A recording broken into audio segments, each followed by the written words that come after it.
A little recap from this past weekend. One of, probably the funnest celebrations that, we've seen in a while. Being able to see those seniors being celebrated in front of the fans like that, was awesome. It was a great environment all weekend long. Great electricity. And you felt, there was a little something extra for the weekend, and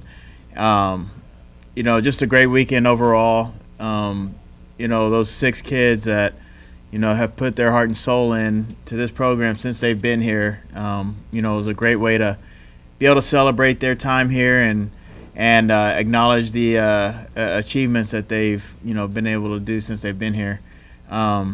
Starting, first games on Saturday. Monroe came in and, expected them to compete. On paper, they've, probably not have the year they wanted to have this year. But they do have a very competitive team, athletic team. They kind of came out and competed on Saturday and, had some difficult times, trying to get things going throughout the day. But nonetheless, we were able to come up with 2 wins Saturday. Alex showed a great presence in the circle again this weekend, throwing extremely well, and 2 games she threw in on Saturday. Macy was able to come in and throw well and save some innings for us a little bit. And throughout the weekend, sometimes, as upperclassmen, you may have other things on your mind, but when you look and have people like Kara and, Brittany started to kind of come along this weekend as well, and it was good to see those guys come out and stay steady like, they've been. Then yesterday, the big day, celebration day, and, great day, to celebrate those seniors, but also to help us take a kind of a step forward to kind of getting things going and rolling again. And, a great day by, everyone that was in there. Shelly with big home run and a triple senior day, and, Kelsey, with some good at-bats, and, Corbello and Phelps able to come in and get a pinch hit single. It was just a great day overall. Alex threw well again. It's good. It'd be good to springboard for her to get going into this weekend. Again, like Matt said, we do not know who we play yet, but we know it's out of 3 teams with Georgia State, Georgia Southern, and ULM. 3 teams that, we've played and we know. We, have good information on all 3. So, it's a crazy weekend, when tournaments start and you don't really know what's going to happen. But, we're going to prepare for, what we've seen, throughout the conference year. And we know that, we're going to have to make sure that we're taking care of our business as we go through this week, and expect some good competition for the weekend. Other than that, we'll turn it over to Coach Mike to take any questions or add any comments.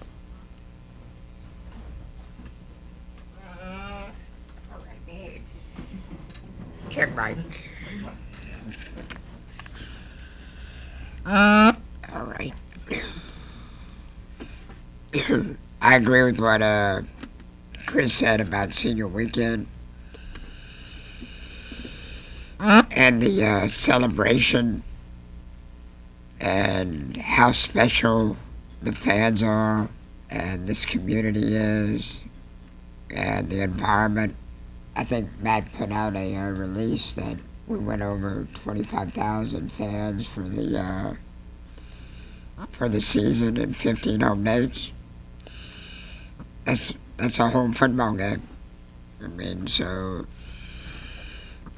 just so happy to for our fans and our program, and it continue to grow.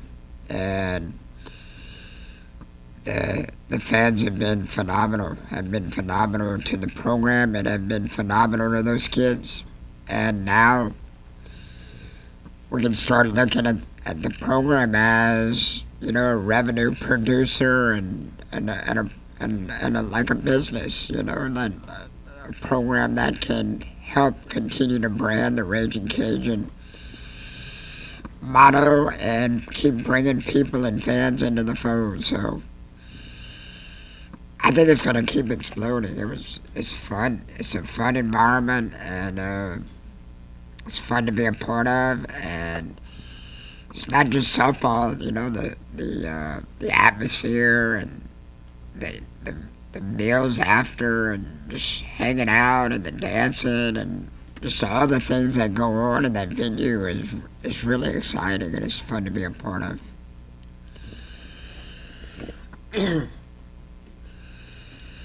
Anybody got anything for me? How important is it for this fan base to travel with you guys for the championship? The fan base will be there, and it'd be good because baseball is there. They're there playing South Isle in a series, and we'll be there too. So I expect really good numbers. I know our fans are planning to go over and watch baseball, and I know some baseball fans are coming over to watch us. So it works out perfect. Is it more important this year to win the conference tournament than in recent years, or is it the same in your mind? I don't know how to answer that question. I mean, you've only won, one of the last four, and it's not like it's hurt you any because you're going on and had success in the NCAA tournament. But where you are right now in relation to, is it more important than that you remember in previous years that you win? I mean, let's put it like this. The relevance of winning the tournament has changed over the last 4 or 5 years. More and more conferences are putting less emphasis on the tournament and the selection committee because of the way they've adjusted the RPI. They look at the body of work during the season more. So, but on the other hand, our kids, we wanna win the tournament. I mean, we want to win the tournament, and we're going to try to win the tournament, but not at all costs. In the past, before you win it at all costs, and now you do not win it at all costs. I mean, if you win it and you're not healthy going into a regional, then shot yourself in the foot. Yeah, it's a risky proposition. I don't want to win the tournament at all costs. I want to come out of the tournament healthy and ready, and like Coach Robichaud talks about all the time, ready to get in the field at 64. And the goal is to get in the field. On the other side of that, how much could winning it help confidence and momentum? Not at all costs, but how much would winning it help you moving forward? Let me just, maybe I wasn't clear enough. We try to win the tournament. And we're going to be confident whether we win it or not win it. This team has been grinding since August. I mean, they understand what's at stake here. What are your thoughts on the 3 potential first-round matchups? I mean, my focus is on us. I just never look across the field. I just have never been like that. That's why I let Chris come up here. I let him look across the field, and I like looking in the eyes of my players. That's just the way that I am. What do you see in your players' eyes right now? I see kids that are ready. I see good kids. I see great kids. I see kids who care about each other. I see kids who have worked their tails off. I see kids who know how to compete. I see kids that are grinders. I see kids that are fighters. I see kids that are champions. I see kids that inspire me. I see kids that love each other. I see a lot. These are amazing people. And now when you get in the postseason, they're going to be, I mean, that's part of the business. You get labeled by how you finish. That's not how it works in our circle. If we finish poorly and we get labeled poorly, then that's part of life. We're still good people. And those kids have done everything required of them to be ready. And you gotta play the game, you see what happens. It's not gonna be that they didn't prepare or their mindset. You gotta just take a deep breath, and you gotta trust your preparation, and you let it happen. Sometimes when you want something too badly, you don't get it. Do you see Lexi play this weekend? Okay, Lexi, I knew that was coming up. Lexi is at her appointment today. She's at the 5-week window. She definitely will be released for limited activity. We'll get her on the field today and tomorrow. I just visited with Coach Robichaud. We'll see we know she's going to do something. So the question's going to be how we ease her back into it. She's going to want to jump right all the way back into it. So we'll start messing around with that today. We have today, tomorrow, part of Wednesday, and we're going to make a decision. But that's the at all costs comment, you know what I mean? I see her swinging. I see her possibly playing another position. I'm worried about that thumb, and I'm worried about her receiving. But if we stick her in right field, then who's gonna call the pitches? She's gotta relay them. That chemistry, you can't mess with that chemistry, you know what I mean? You can't mess with the chemistry that's going on right now between those pitchers and that kid. So it's gonna be a tough call, but it's good to have her back. But let me just say this too now, she's not Superwoman. I mean, these major league players that go through an injury, they go and they rehab in the minors for 3 or 4 weeks. I mean, I know everybody's expecting this kid, okay, you released and now why didn't she hit a home run? It doesn't work like that.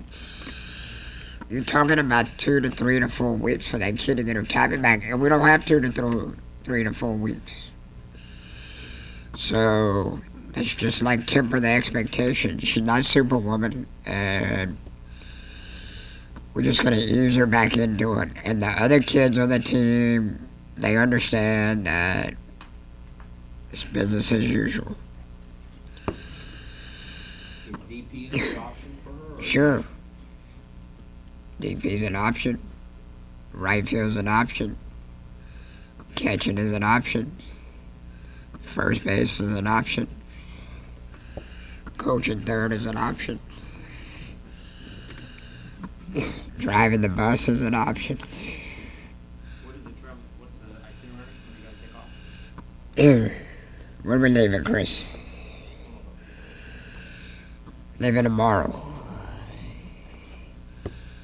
The family night or whatever the event is at 6.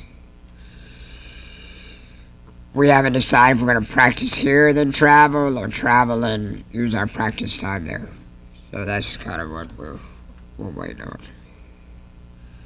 Some of the younger players, like with Kara, I remember she had an at-bat against Sheridan Hawkins where she fouled off a lot of pitches, and she battled in that Oregon series.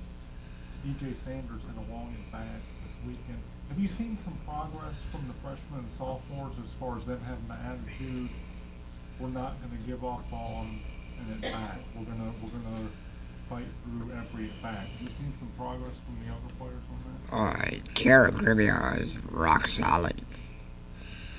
The defense that kid has played this year, the at-bats that she's had, the bigger the moment for that kid, the better she is. So, that kid's rock solid.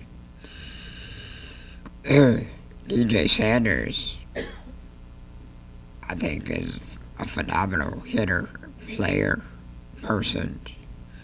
She's had some incredible at-bats. I mean, what's she doing? She had 308 with 16 home runs, 738 slugging percentage. She's had a phenomenal year. Aaliyah Creighton, 371, 16 home runs, 855 slugging percentage. You can't ask any more from those younger kids than what they've done. And they're not batting, and just mop-up rows. Those kids are in the heart of the lineup. Grimion is going to be a stud. Creighton is a stud. And Sanders is going to be the real deal. I mean, those three kids, phenomenal competitors and phenomenal at-bats this year. Did the Oregon series here in the Florida series in Gainesville, did that give you a good read on how those kids are going to deal with the big atmosphere where you're not kind of searching for a progress report on them? Did those series kind of give you a good read on how those kids will deal with the big atmosphere? Well, I don't think it gives you a read as much as it gives them a taste of it. Okay. And they're the only ones that know what's going on in their minds. They're the only ones that know if they're loving it or if they're a little uncomfortable or they feeling good about it or whatever the emotions that environment and that situation brought about. They're the only ones that know it. But to me, from what I saw, those kids are not going to blink. They're rock solid. Those kids are rock solid, and they love to be on that stage. I think, that's why they do all the work that they've done. That's why they've gone through this grind. That's why they put their bodies through all of this torture and torment. It's time to run to the finish line, and that's what they want to do. Now, whether you get to the line or not, it doesn't matter to me. The fact that these kids dream big and they want to take big risks, and they want to be right in the middle of the fight, and they don't shy away from a challenge, and they're gonna go lay it on the line, and they're not scared of the scrutiny, and they're not scared of the criticism. That's, to me, what's admirable. They're gonna lay it on the line. I know that. It may not be pretty, but you have to admire them for dreaming big and being big risk takers and accepting the challenge to be great, daring to be great. One kid that was not mentioned is the one that's leading the team in hits, Haley. Is she kind of somehow quietly had a really good season? Haley's not young anymore. I mean, Haley's an old lady. I'm joking. we always kind of lump Haley in with the seniors because that's kind of her little circle. But yeah, Haley's been rock solid. I don't consider her young anymore. But she's been steady and talk about a fierce competitor. That kid don't back down from anything. The other day, her mama was out in the field watching a scrimmage, and she got like 2 or 3 hits, and she had about 6 or 7 at bats, and we're walking out of the stadium, and so where y'all going? And he said, "Oh, my mom is taking me to get a steak or get some seafood or get something good to eat." And the mama responded, she goes, "The way you hit today, you'd be lucky if you get a hamburger." So you're talking about the competitive fire comes from those mamas. It's Mother's Day yesterday. Happy Mother's Day to all our mothers. But the fire and a lot of those women come from their mothers. Talking about strong women who are not scared to like push their kids to be competitive. It was fun yesterday. It was fun yesterday being around that environment. You're around women who they want to be great. They want to be great, and